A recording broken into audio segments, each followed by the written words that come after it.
Six Nations 2025. Round one is over. And what a test match. Ireland 27, England 22.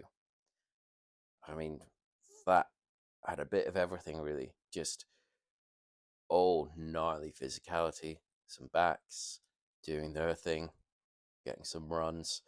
Um, Good, solid set pieces at times, sometimes collapsing as they do. And then kicking in between too. It was just I really enjoyed that test match. Just all round entertaining, just minute by minute. You couldn't turn it off. I was like thinking at times, oh, go make a cup of coffee or something, but no, just couldn't put it down. Ireland, I think what won it for them, they were just really nuggety, irritating to play against, difficult to play against, and there's just that sheer blooded mindedness, as I said in the last video for the Scotland Italy one, that they just had that desire, that will, that pure like inner like grit not to lose, that England had come across to play them at home, and there was no chance England were going to walk away with the win. I think that was overall what the difference was. England certainly made a really good showing. People are calling for Borthwick's out again. Don't do it. He's good. He'll be fine. Saying it was, people like Maro, not enough experience as captain, but he's had leaders around him. Again, he'll be fine. Selection, by and large, fine as well. Nothing I thought was a bit bizarre or unconcerning. Kieran Murley did exceptionally well, was maybe the only one you'd have said, is that the right place to give him his first start? But did well. Just slightly outplayed by experience, really. And that's probably where the two teams are at. Ireland will be a little bit better than England overall and will generally win. Will generally be the ones competing for the trophies at the moment with France in the Six Nations. And the same again if the World Cup was to happen tomorrow. And England are probably round about there with Scotland, Argentina, Australia, just below it. Just it is what it is. You can keep working on it, but the other teams are not going to stop either. So it will take a lot for them to reach that little bit extra just to get over the line. Basically, Ireland made mistakes, but through that force will just rode their luck, making their own luck, and just rammed the win through just by saying, no, not today. We're not losing today. Obviously, a couple of little clever bits, like Bundyaki ending up on the wing for that try. That was no accident. They've obviously spotted something, realised that if they put him out wide, just the size difference, he will have a good chance of going over. So clever little things like that in between as well. Simon needs to be a lot to be happy about, things to work on too. Obviously, Andy Farrell have his hand on in the background. We all know that, not day to day, but it's his team. You can tell that. It's as if an Andy Farrell team would have given up. You know, not the performance you'll talk about for years, not a team you'll talk about through the ages, but just hard men who would not countenance a loss. Felt England targeted low in the air quite a lot, which was good for England, bad for Ireland. Just trying to get him turning, trying to get him jumping to try and spill the ball.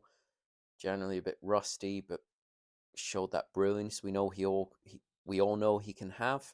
Aki was just too pahoo, just I'm here, pick me.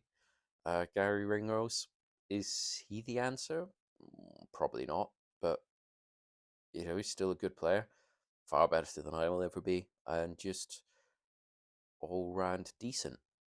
And they won, so he can't be that bad. I thought the forwards were fairly evenly matched. They both had their ups, they both had their downs. You win some scrums, you lose some.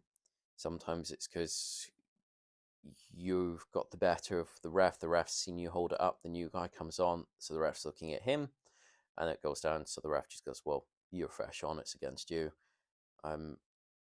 or you could have hit the blade of grass that's greasy as well as wet. It's neither here nor there.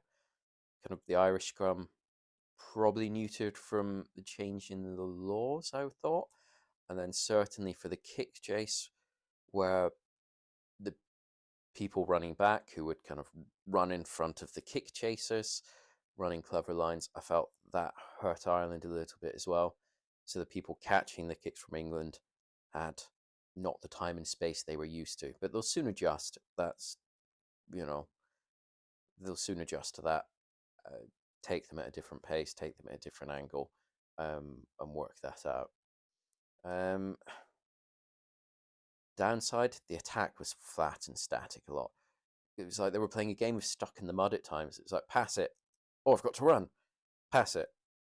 I've watched you think about you've got to run, and I've caught it, and now I'll stop.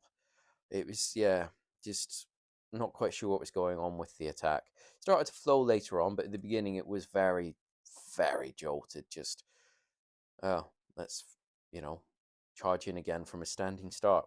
They'll work on it, I'm sure, but against France, that wouldn't work. With the size of the French forwards, I don't think they would get away with that. The England forwards are certainly not small, but they're not at that sheer enormous size of France. So on to England.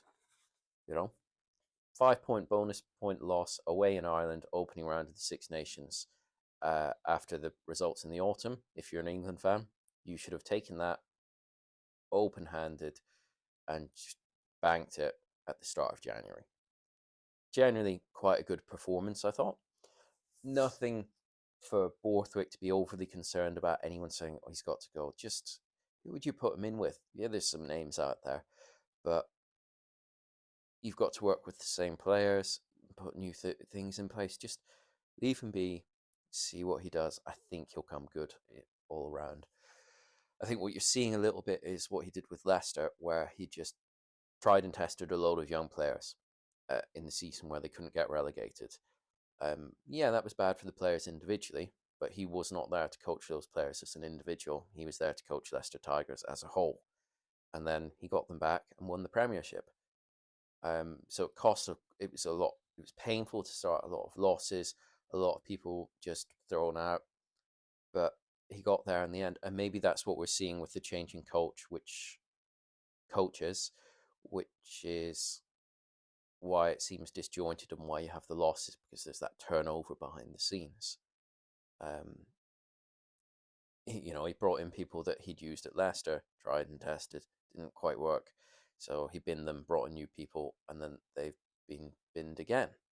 So as long as it doesn't keep going on like his predecessor, then I don't have too much of an issue with it if it works, because it's the top level of sport, as I've said before. Tier 1 international, England, Twickenham, Six Nations. It's ruthless. It has to be. There will be ruthlessness at whatever point, no matter how you dress it up. You have to cut out the bad at times. You've got to weed out the crap, as some people have said, for other things. Overall, everyone had good and bad moments. Nothing too bad, nothing too outstanding. People are saying, oh, Marcus Smith isn't the thing. The only thing for him, maybe he should have taken the game by the scruff of the neck like Ireland did and just put the ball down in their half, always made them turn, always made them run, and just made sure that England were in the right spaces on the park. A bit like Finn Russell with the supposedly bad game he had. He made sure Scotland were generally in the right places on the park. The defence was all right around the edges. You could see the gaps at the edge Ireland were trying to attack, and they got to. For me, the passes were forward, but that's the timing of run from Ireland. And like I said, their attack seemed very, very jolted. Back to that old England habit of giving away penalties for fun. Just you have one, you have one, you have one. And you've got to get on top of that. Maro Torji started to get on the wrong side of the ref, I felt at times, and then reined it back in, which is good, but it shouldn't get there to begin with. And they want to move on, if they want to get any farther in the tournament than, you know, fighting over third with Scotland, they need to cut that out. If they give that many penalties against Italy, it could easily be an Italy win. Wales have kickers as well who can pick over 3 points if you want to give them penalties. I mean, I can't see them scoring a try, unfortunately. Poor Wales. I felt there was a big difference in the hunger of the England players. Murley, his first start, just wanted the ball over and over again. Cunningham South when he came on, some of the other forwards. And then you have other people, I can't remember the breakdown of who was on the contract and who I felt that, but maybe when you've got that hybrid contract, is that taking out some of the hunger of wanting that white shirt on, that red rose on your chest, to just keep playing as hard and as just with as much desire as you possibly can? I don't know. It's something for them to consider, because the hybrid contracts are outside of New Zealand probably quite unique. Or do France do something? Something I'll look into. Counter attack. It was like they were trying to run it like Marcus Smith does with Harlequins, but not everyone was quite up to it, or had enough time practicing it, because that's very difficult to run to his pace. So it looked random, a bit disjointed. And I felt that in attack there was an option of a big runner just to take it in and try and tidy it up and just try and smash through Ireland, put their players on the floor, make them get back up, make them make the tackles, make them take that step back and spread out. I felt that that option wasn't taken a huge amount. Obviously, you're not in the heat of the moment. You're not like they're saying no because the angle isn't quite right. There could be things there. Overall, good start from Arrows, the captain as well, as I said. Good players, bad players all round. Lawrence, great game, I thought. Another centre putting his hand up, just powerful, shows what he can do. Good hands too. George Martin, just an enormous bloke and does all the gritty hard work. Marcus Smith and Freddie Stewart, probably the ones people will pick at, but by and large fairly solid games. But they'll pick at them because is solid good enough for playing for England in the Six Nations against Ireland away? You've got a lost by 5 points, taking the bonus point away. Is that what you're looking for, or do you need to change it up to go for a win? Let me know down below as well. Let me know what you think, and we'll go from there. And we'll see you next time. All the best.